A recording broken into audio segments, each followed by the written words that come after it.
چلے اس طرح کریں 9-10 محرم کا روزہ ہی رکھ لیں کہ میں ان کی یاد میں اس عبادت میں مشغول ہو گیا ہوں، کچھ تو کریں، اور یہ بڑی برکت والا روزہ ہے۔ دوسری بات آپ سے یہ کرنی ہے کہ ہمیں نبی پاک کی اولاد کا پیار سکھایا ہی صحابہ نے ہے۔ نہیں سمجھ آئی آپ کو بات کی؟ سکھایا ہی، جتنی ان کی فضیلت کی روایتیں ہیں روایت ہی صحابہ نے کی، بتائیں ہی صحابہ نے، یہ محبتیں آئیں ہی ادھر سے۔ ہمیں حضرت عمر نے تو سکھایا ہے حسنین کا اکرام کیسے کرنا ہے، حضرت ابو ہریرہ نے تو سکھایا ہے، انہوں نے تو ہمیں سکھایا ہے۔ کچھ لوگ بڑا مکروہ دھندا کرتے ہیں، وہ اپنی تقریر چمکانے کے لیے مشاجرات بیان کرتے ہیں۔ میں آج بتاؤں گا حضور کے صحابہ کی شان کیا ہو۔ بھئی آپ کیا بتائیں گے، وہ تو اللہ نے بتا دی ہے قرآن میں، وہ تو احادیث میں آ گئی۔ میں بتاؤں گا اہل بیت کی عظمت کیا ہو، بھئی آپ کو یہ نوکھی چیز بتائیں گے؟ وہ تو سارا کچھ قرآن مجید نے بیان کر دیا، احادیث مبارکہ میں موجود ہے۔ آپ ایک راوی ہیں، آپ روایت کریں، آپ بیان کریں پڑھ کے، آپ انتشار کا باعث نہ بنے، عقیدتوں کے فروغ کا باعث بنے، محبتوں کے فروغ کا باعث بنے۔ یہ سارا کچھ سکھایا ہی صحابہ نے۔ آپ کے پاس کہاں سے آیا؟ آپ کو کیسے پتا چلا کہ صحابہ حضور کی اولاد کا اکرام کرنا؟ یہ صحابہ نے ہی بیان کیا، صحابہ سے ہی ہمیں ملا ہے، یہ صحابہ کی ہی طرز زندگی سے ہم نے سیکھا ہے۔ توجہ کیجئے گا بات پر۔ کوئی کام پڑ گیا حضرت امام حسن کو حضرت عمر فاروق سے، امیر المومنین تھے جناب عمر، تو آپ تشریف لے گئے ملاقات کے لیے حضرت فاروق اعظم کی خدمت میں۔ جب پہنچے تو دروازے کے باہر آپ کے اپنے بیٹے حضرت عبداللہ ابن عمر بھی کھڑے تھے۔ تو حضرت امام حسن رضی اللہ تعالیٰ عنہ جناب فاروق اعظم کے صاحبزادے سے کہنے لگے آپ یہاں کیوں کھڑے ہیں؟ تو فرمانے لگے کہ والد صاحب کے پاس کچھ مہمان آئے ہیں، تو کوئی میٹنگ چل رہی ہے، کچھ گورنر حضرات بیٹھے، تو مجھے انہوں نے کہا تم ذرا باہر کھڑے ہو، کوئی بات کر رہے ہیں وہ، تو میں آ گیا ہوں۔ تو امام حسن فرمانے لگے ٹھیک ہے، میں بھی ظہر کے وقت مسجد میں مل لوں گا، مجھے کوئی کام تھا۔ تو حضرت عبداللہ فرمانے لگے نہیں آپ چلے جائیں، آپ تو حضور کے شہزادے ہیں۔ انہوں نے کہا نہیں وہ مصروف ہیں، انہوں نے کہا بھی، لیکن امام حسن واپس تشریف لے گئے۔ جب جناب عمر فارغ ہوئے تو حضرت عبداللہ ابن عمر نے بتایا کہ امام حسن آئے تھے۔ تو حضرت فاروق اعظم فرمانے لگے روکا کیوں نہیں، مجھے بلایا کیوں نہیں؟ عرض کی حضور میں نے ان سے کہا تھا، عرض کیا تھا، پر وہ چلے گئے۔ حضرت فاروق اعظم نہ گھر گئے نہ مسجد گئے، سیدھے امام حسن کے گھر گئے، دروازے پہ دستک دی، سیدنا امام حسن تشریف لائے۔ شہزادے آپ آئے تھے تو ملے بغیر آ گئے؟ کہا آپ مصروف تھے، میں نے کہا مسجد میں مل لوں گا۔ تو جناب عمر جذباتی ہو گئے، کہا آپ کو ملنا چاہیے، حضور آپ کے شہزادے بھی باہر کھڑے تھے۔ فرمایا میرا اور آپ میرے بیٹے کا اور آپ کا کیا مقابلہ؟ کیا اس کی ماں کا نام فاطمہ ہے؟ کیا اس کی نانی کا نام ختیجہ ہے؟ کیا اس کے نانا کا نام محمد عربی ہے؟ ہمیں سکھایا ہی صحابہ نے، تم کہاں سے لے آئے ہو بات؟ ان کا اختلاف تھا، قربان جائیں۔ پھر حضرت عمر اور جذباتی ہوئے، سر سے امامہ اتار لیا، کہنے لگے شہزادے عمر کے سر پر یہ جو عزت کے بال ہیں یہ آپ کے نانا کے اگائے ہوئے۔ تو جب تک صحابہ کے دروازے پہ حاضری نہیں دو گے، اہل بیت کی محبت کا پتہ کیسے چلے گا؟ ادب کا پتہ کیسے چلے گا؟ ان کی محبتوں کا پتہ کیسے چلے گا؟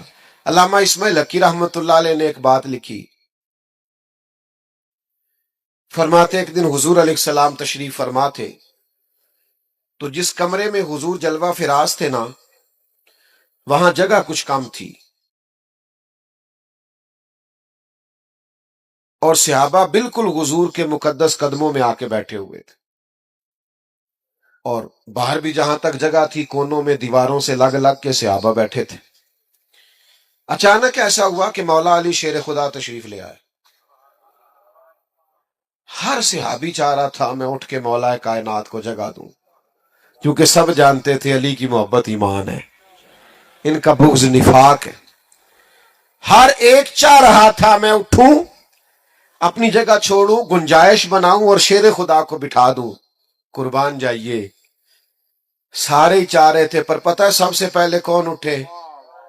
جو نبیوں کے بعد سب سے بڑا درجہ رکھتے ہیں، افضل البشر بعد الانبیاء بالتحقیق حضرت ابو بکر صدیق، جناب صدیق اکبر سب سے پہلے اٹھے، اپنی جگہ خالی کی، مولا علی کا بازو تھاما، اپنی جگہ پہ بٹھایا۔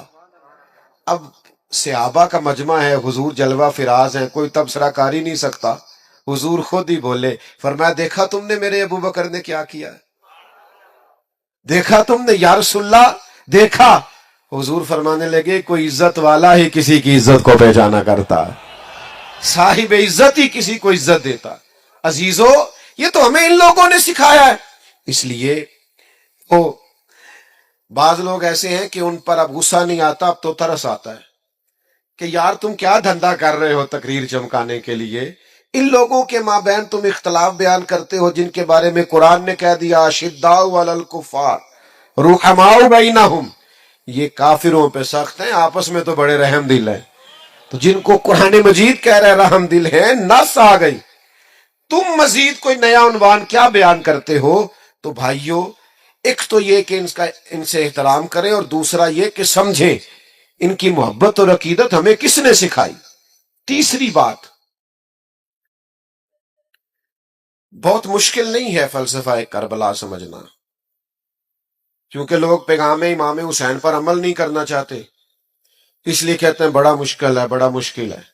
وہ ہمارے بعض صوفی ایسے ہیں درویش، کہتے معرفت نو سمجھنا سارے دے بس دی گل نہیں، تاکہ کوئی بندہ اس پینڈے پوے ہی نہ۔ وہ اللہ کے بندے، یہ معرفت کیا ہے؟ سادہ سا اخلاق ہنسنا ہے، باطن کو سنوارنا ہے، اخلاص پیدا کرنا ہے، عاجزی پیدا کرنا، یہی ہے سارا۔ آپ کیا سکھانا چاہتے ہیں؟ مثلا صرف آپ بھگا رہے ہیں لوگوں کو، اور انوکھے انوکھے لوگ، یعنی بعض اوقات نا ہنسی آتی ہے، بیچارہ ایک دن بھی کسی ادارے میں نہیں گیا، کسی استاد کے پاس نہیں بیٹھا، کچھ پتا نہیں، اور وہ کیا کہہ رہا ہے، کہنا مولویوں کی پتا معرفت کی ہوں۔ میں کہا جیڑی تیرے کو لے واقعی کسی نہیں پتا، بانج علموں جو کرے فقیری وہ کافر مرے دیوانہ ہو، وہ جو تو کہہ رہا ہے نا واقعی وہ نہیں پتا، تو سچ ہے۔ تو عجیب لوگ ہیں، اور جناب وہ لوگ بڑے حیران ہوتے ہیں کہ بڑی حیرت انگیز بات کر رہا ہے۔ تو سمجھ لینا ہے، آپ نے غور کرنا ہے کہ واقع کربلا واضح ہے، امام حسین رضی اللہ تعالیٰ عنہ کا مقصد واضح۔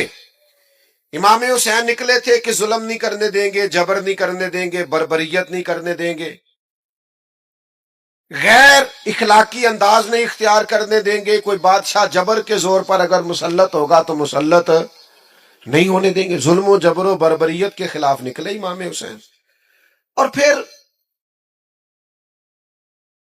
جن رستوں پہ تھوڑی مشکل آئے نا، گاڑی چلانے والے کا پتہ بھی انہی رستوں پہ چلتا ہے، سیدھی سیدھی تو سارے چلا لیتے ہیں، یہ سپیڈ بریکر زیادہ ہو نا۔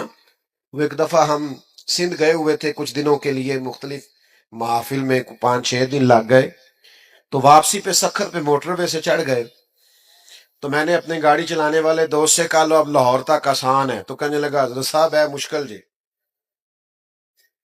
میں کہ کیوں؟ کہنے لگا تے نیند آن لگ پی سیدھی سیدھی جو ہوئی، وہ جڑا اچانک چنگچی والا سامنے آتا ہے نا، بندہ ذرا جاگتا رہتا ہے، اچانک سپیڈ بریکر آتا ہے تو آنکھیں کھلی رہتی، جس میں شک ہوتا ہے نا کہ انہیں تے اشارہ بھی نہیں لانا، تو بندہ ذرا احتیاط سے چلاتا ہے، لیکن یہ بالکل ہی سیدھی سیدھی ہے، تو اس میں کیا ہوتا ہے، نیند آنے لگتی۔ لقد خلقنا الانسان فی کبد، اللہ کہتا ہے میں نے انسان کو مشقت میں پیدا کیا، تیری زندگی کا حسن ہی یہ ہے کہ تم مشقت کرے، تو کام کرے۔ میں نے پہلے بھی اسی مقام پہ کہا تھا، مجھے یاد ہے، پھر کہتا ہوں، جتنا بندہ بڑا ہوتا ہے اس کا دکھ بھی اتنا بڑا ہوتا ہے، اس کا زخم بھی اتنا گہرا ہوتا ہے۔ آپ کا خیال ہوتا ہے فلاں بڑا پاپولر ہے، بڑا مشہور ہے، بڑا آدمی ہے، کہ تو کبھی آپ اس سے ملے، یہ اس کے پاس بیٹھے، آپ کو پتا چلے کہ جتنا انسان بڑا ہوتا ہے اس کی تکلیفیں بھی اتنی بڑی ہوتی ہیں، اس کے زخم بھی اتنے بڑے ہوتے ہیں، اور زخم پہ زخم کھا کے جی، خون جگر کے گھونٹ پی، آہ نہ کر لبوں کو سی، یہ عشق ہے کوئی دل لگی نہیں۔ یہ مشکل کام ہے، آپ کو اس سے گزرنا ہے، اور اس مشقت کو جھیلنا ہے اور یہ جبر سہنا ہے. امام علی مقام نکلے ظلم کے خلاف، تو پھر وہ سارے کام انہوں نے سہے، پردیس بھی کاٹا، بچوں کی بھوک بھی دیکھی. 4 چیزیں امام حسین نے ہمیں سکھائی ہیں کربلا میں. ویسے تو بڑا کچھ سکھایا ہے آج کی بزم کے لیے. سب سے پہلے امام حسین نے ہمیں سکھایا ہے کہ جو چیز جیتا کرتی ہے وہ صبر ہے. جس چیز میں اللہ کی مدد شامل ہوتی ہے وہ صبر ہے. صبر ایک بہت بڑی تدبیر کا نام ہے. صبر بہت بڑی طاقت ہے. جو آپ کی ساری باتیں سن کے تلک چپ کر گیا ہے نا، اس کے صبر سے ڈرو. جو بہو پورے خاندان کا جبر سہ کے صبر کرتی ہے، اس کے صبر سے ڈرو. جس کا فیکٹری کا آنر اور مالک اپنے مزدوروں پر ظلم کرتا ہے، جبر کرتا ہے اور ان کی توہین معاذ اللہ کرتا ہے، وہ ان کے صبر سے ڈرے. کیوں؟ اس لیے کہ صبر والا بڑا طاقتور ہوتا ہے. کیوں؟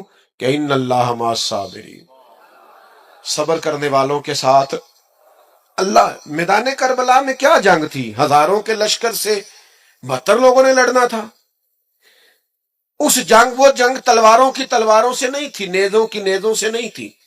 کربلا میں ظلم کی جنگ صبر کے ساتھ تھی، جبر کی جنگ صبر کے ساتھ تھی. صبر جیت گیا اور ظلم ہار گیا. وہ جو جیت گئے وہ حسین ہے، اور جو 4 سال حکومت کر کے ہار گیا وہ یزید ہے. تو عزیز، صبر اپنی زندگی میں پیدا کریں. حوصلہ. ہمارے اندر نا بڑی بے صبری آ گئی ہے، منٹ منٹ پہ تلخ ہوتے ہیں، لڑائیاں ہیں، جھگڑے. حوصلہ نہیں، برداشت نہیں، قوت نہیں. دل بڑا کرو، ظرف بڑا کرو، صبر پیدا کریں. آپ کو محسوس ہوگا کہ آپ طاقتور ہوتے جا رہے ہیں. دوسری بات ہمیں امام حسین نے کربلا میں سکھائی ہے استقامت. مجھے ایک بچہ کہنے لگا کہ میں بڑے کام کرنا، کوئی بھی توڑ نہیں چڑھتا. میں کیا تو بڑے رہن دے، کوئی ایک ہی کام کر، لیکن استقامت سے کر. پتھر بھی کہیں پڑا رہ جائے نا مستقل، تو اس پہ مٹی چڑھتی رہتی ہے، وہ طاقتور ہو جاتا ہے، وزنی ہو جاتا ہے. ایک قطرہ بھی، ایک قطرہ ٹوٹی سے گرے نا، نل کبھی لیک ہو جائے، قطرہ گرے تو نیچے پتھر بھی ہو نا، گرے ذرا مستقل، اس میں بھی سوراخ کر دیتا ہے. حالانکہ پانی سے پتھروں میں سوراخ، لیکن سوراخ کیوں ہو گیا؟ کہ وہ مستقل گرا ہے. آپ کوئی کام مستقل کریں گے تو فتح یاب ہو جائیں گے. لیکن ہم کیا کرتے ہیں؟ صبح ارادہ اور ہے اور دوپہر کو پروگرام اور ہے اور شام کو بالکل ہی اور ہے، تو پھر کوئی کام نہیں ہوتا. مستقل آپ کام کریں، مستقل بنیادوں پہ. چیزیں آئیں گی آپ کو کمزور کریں گی، کبھی اولاد، کبھی مال، کبھی وطن، لیکن امام حسین سے سیکھو نا. امام علی مقام ایک جگہ بھی کمزور نہیں پڑے. سیدنا امام حسین رضی اللہ تعالیٰ عنہ اتنے طاقتور رہے کہ انہیں اپنے پیاروں کی میتیں بھی اٹھا کے لانی پڑی، تو پھر بھی وہ استقامت کے ساتھ کھڑے رہے. کہیں کھڑے تو ہوں، ضروری نہیں ہے حالات ہمیشہ آپ کے مطابق ہی ہوں، حالات اوپر نیچے ہوتے رہتے ہیں. وہ ایک بزرگ تھے تو ان پر کسی نے کوئی الزام لگا دیا، الزام جھوٹا تھا، تو پیار کرنے والوں نے پتھر مارنے شروع کر دیے. تو ایک آدمی گزرا تو پھول پھینک گیا، تو شیخ نے پھول اٹھا کے واپس کر دیا. کہنے لگے آج کل پھولوں کے دن نہیں، پتھروں کے ہیں، بڑی جلدی پھولوں کے بھی آنے والے ہیں، پھر پھول لیں گے تم سے انشاءاللہ. ابھی ہمیں یہ دن بھی تھوڑے سے اسی طرح مسکرا کے گزارنے دو، دن جو ہمارے چل رہے ہیں. تو میرے بھائی یاد رکھیے گا اور سمجھیے گا، استقامت سے وقت گزارے، دن تو اوپر نیچے ہوتے رہتے ہیں. تیسری بات، اپنی اولاد کی تربیت سخت بنیادوں پر کریں. بچوں کی ساری خواہشات پوری کرنا بعض اوقات ان کے ساتھ زیادتی ہوتی ہے. جی میں جو انہوں نے کہا میں نے لا کے دی ہے، آپ نے غلط کیا بھیا. آپ کو کچھ چیزیں نہیں بھی دینی چاہیے تھی، تاکہ زندگی میں اگر انہیں کبھی کوئی چیز نہ ملے تو ان کے دل نہ ٹوٹے. ان کو صبر کرنا بھی آئے، حوصلہ بھی کرنا آئے. کبھی کبھی آپ کو انکار بھی ہونا چاہیے. یعنی وہ کچھ لوگ ایسے ہوتے ہیں جن کا پتہ ہوتا ہے ان کو انکار بھی کر دیا نہ جا تیرے حال نہیں ہونا آتے وہ اپنے انہیں مڑ بھی جانا کدھرے نہیں تو نہیں جاتا بندہ کئی دفعہ نہیں بلاتا نہیں جاتا نہیں زیادہ ملاقات کرتا پتا بندہ اپنا ہے. تو کچھ ایسے تعلقات ہوتے ہیں جو کسی قیمت پہ ٹوٹتے نہیں. تو کچھ ایسا کرے کہ اولادوں کی سخت بنیادوں پر تربیت کرے. دیکھیں نا حضور سید عالم صلی اللہ علیہ وسلم نے تربیت کی ہے اپنی اولاد کی تو کن بنیادوں پہ سرور کائنات نے تربیت کی؟ حضور سید عالم علیہ السلام نے اس بنیاد پر تربیت کی کہ اللہ سے دعا مانگی اے اللہ ایک وقت روٹی دینا اور ایک وقت فاقہ دینا. فاقے رہے ہفتہ ہفتہ فاقے رہے سیدہ پاک کے گھر میں. کائنات کے سب سے عظیم شہزادے تو یہ تھے نا. تو یہ فاقے سے رہنا اور مشقت سے رہنا. حضرت علی رضی اللہ تعالیٰ عنہ خود اپنے بچوں کی تربیت کرتے تھے. ہمارے گلی میں لڑائی ہو جائے نا اور کسی پر ظلم بھی ہو رہا تو ہم اپنے بچے سے کہتے ہیں بیٹا تو نہیں باہر جانا ساڑی نہیں لڑائی. لیکن جب بلوانیوں نے امام حضرت عثمان غنی رضی اللہ تعالیٰ عنہ پہ حملہ کیا تو مولا علی خود تلواریں دے کے دونوں شہزادوں کو دروازے پہ کھڑے کر کے آئے تھے بیٹا تمہارے خالو کا گھر ہے کوئی شریر اندر نہیں جانا چاہیے. اپنے بچوں کو تیار کیا مشقت کے لیے محنت کے لیے جدوجہد کے لیے. اپنے بچوں کو بہت زیادہ دولت جمع کر کے دینے سے بہتر ہے انہیں محنت کا عادی بناؤ. بہت پیسے دے کے چلے جاؤ یہ محنت کے عادی نہیں ہوں گے یہ تو مہینوں میں کھا جائیں گے. اصل کام تو یہ ہے کہ یہ علم والے ہوں ہنر والے ہوں سمجھ والے ہوں. یہ امام علی مقام نے کردار ادا کیا. مجھے ایک دفعہ ایک دوست نے پوچھا کہ علماء کہتے ہیں کہ 3 دن پانی نہیں ملا اور کھانا نہیں ملا تو پھر بھی وہ بڑی بہادری سے لڑے تو ہم روزہ رکھتے ہیں عصر کے وقت اٹھا نہیں جاتا وجود ساتھ نہیں دیتا.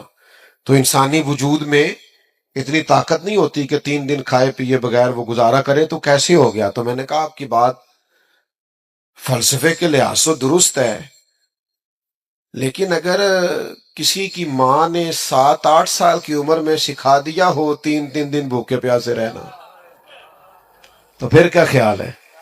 اگر کسی کی ماں نے یہ سبق دے دیا امام راضی کو پڑھیے نا 3 دن روزے رکھے سیدہ فاطمہ نے مولا علی نے امام حسن اور حسین نے لیکن جب بھی افطاری کا وقت آیا دروازے پہ کوئی مانگنے والا آیا سارا اسے دے دیا. 3 دن مسلسل روزہ ہے اور افطار کے لیے کوئی خاص بندوبست نہیں ہے. تو جن کو 7.5-8 سال کی عمر میں عادت تھی نا میرے بھائی 3 دن بھوکا پیاسا رہنے کی انہیں پھر کربلا میں بھوکا پیاسا رہنا پڑا تو مشکل درپیش ہی کوئی نہیں آئی ان کو کوئی تکلیف. لیکن جن لوگوں کو عادت ہے کہ مجھے اگر 10 منٹ کے اندر اندر نہ ملا تو میں گھر کی فلانی چیز توڑ دوں گا تو بھئی وہ لوگ پھر میدانوں میں کھڑے نہیں رہ سکتے. یہ حوصلے ہمت کرنی پڑتی. چوتھی بات جس پر میں اپنی گفتگو کو سمیٹ دوں گا امام حسین نے ہمیں ایک سبق دیا ہے کہ جیت وقتی نہیں ہوتی جیت دائمی ہوتی ہے. میدان میں رہنا شرط ہے جیت کے آنا شرط.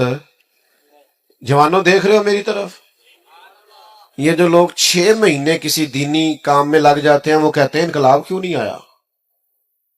مجھے کچھ دوست کہتے ہیں آپ کو سالوں ہو گئے تقریریں کرتے انقلاب کیوں نہیں آیا. میں کہتے ہیں نہیں نظر آؤں مینوں تے آیا نظر آؤں ہے. یہ دیکھو نا یہ بے موسم پھل ہے جوان ہی جوان آئے ہوئے ہیں صاحب یہ انقلاب نہیں. یہ دیکھو کس طرح کھڑے ہیں چاروں جانب چڑھتی جوانی اور خوبصورت داڑھی تو انقلاب ہی ہے سارا. تو میرے بھائی آپ کس کو انقلاب سمجھتے ہیں؟ باقی جہاں تک اس بات کا تعلق ہے کہ آپ محنت کرتے ہیں تو دنیا کیوں نہیں بدلی تو بھائی نوکر کا کام یہ ہے کہ مسجد ٹائم پہ کھول لے اذان ٹائم پہ دے نمازی تو رب بھیجا کرتا ہے. تو ہم ڈیوٹی دے رہے ہیں اور اذانیں پڑھ رہے ہیں وقت آئے گا اللہ دل بدل دے گا حالات ٹھیک ہو جائیں گے پر ہم نے نوکری نہیں چھوڑنی ہم نے ڈیوٹی سمجھ آ رہی ہے ہم نے بات کرنا نہیں چھوڑنا ہم نے ذکر کرنا نہیں چھوڑنا. ہم ذکر کرتے رہیں گے انشاءاللہ دلوں میں اتر جائے گا. ایک وقت آئے گا تبدیلی آ جائے گی. اور مجھے تو دور دور سے لوگ ملتے ہیں وہ کہتے ہیں وہ آپ اتنے سال پہلے آئے تھے آپ نے بات کی تھی یہ داڑھی میں نے آپ کے کہنے پہ رکھی ہوئی ہے. تو پھر میں سوچتا ہوں کہ یہ انقلاب نہیں تو اور کیا ہے. میرے جیسے سب سے گناہگار کے کہنے میں اتنا برکت ہے تو نیک لوگ بات کرتے ہوں گے تو کتنی برکت ہوگی. تو میرے عزیز امام حسین نے ہمیں بتایا ہے کہ تم ڈیوٹی کر جانا، 4 سال یزید رہ بھی گیا نا تو انشاءاللہ تعالی نام حسین کا ہی رہے گا۔